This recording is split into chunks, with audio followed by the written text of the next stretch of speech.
Hello दोस्तों, एक बार फिर से आपका बहुत बहुत स्वागत है।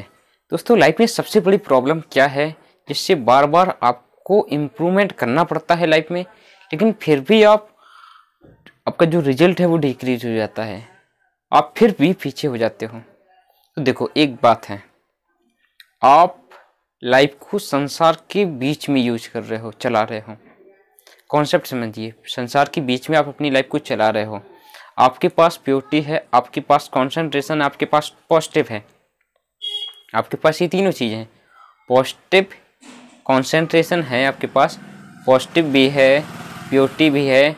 अब जब ये चीज़ संसार के बीच में आती है तो संसार के पास ज़्यादा से ज़्यादा क्या है, कंसंट्रेशन को ख़त्म करने वाला माहौल है संसार के पास।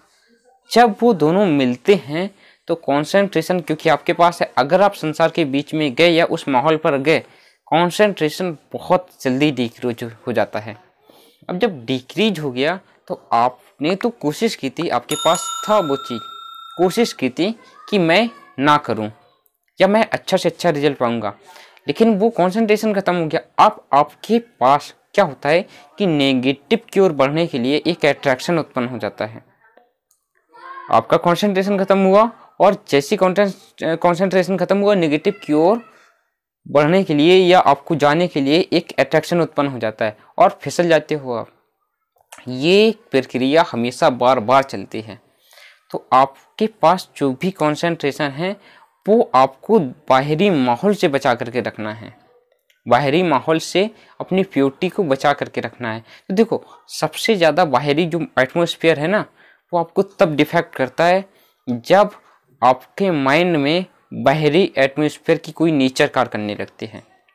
तो आपको कोशिश करना है कि अपने जो माइंड है ना, उस माइंड को बिल्कुल शांत रखना है, अर्थात उसमें कोई भी नेचर काम ना कर पाए। देखो, प्रत्यक्ष लाइफ में अगर आप किसी के साथ 2 घंटे बर्बाद भी कर दोगे ना, उतना ज़्यादा डिफेक्ट नहीं होगा, लेकिन अगर माइंड के साथ वो नेचर चली गई तो ज़्यादा वो डिफेक्ट करेगी, क्योंकि माइंड से ही कॉन्सेंट्रेशन डायरेक्ट रूप से डिफेक्ट होता है।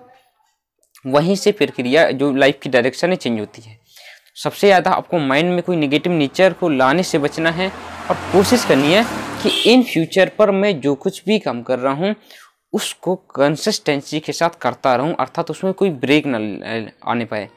जब आप ये चीज़ को बनाए रखते हो, अर्थात हम पॉजिटिव के साथ चल भी रहे हैं, नेगेटिव के साथ मैं दूर भी हूँ, माइंड में कोई नेगेटिव नेचर भी नहीं आ पा रही है, ये जब तीनों प्रक्रियाएँ हैं आपके साथ, तो जो बाहरी एटमॉस्फेयर है आप कितना भी बुरा बना रहे, आपको डिफेक्ट नहीं कर पाएगा और आपके पास जो कुछ भी है वो आपके पास बना रहेगा, पॉजिटिव चीज़ है, और आप अच्छी से अच्छी ग्रोथ के साथ आगे बढ़ते रहोगे हमेशा।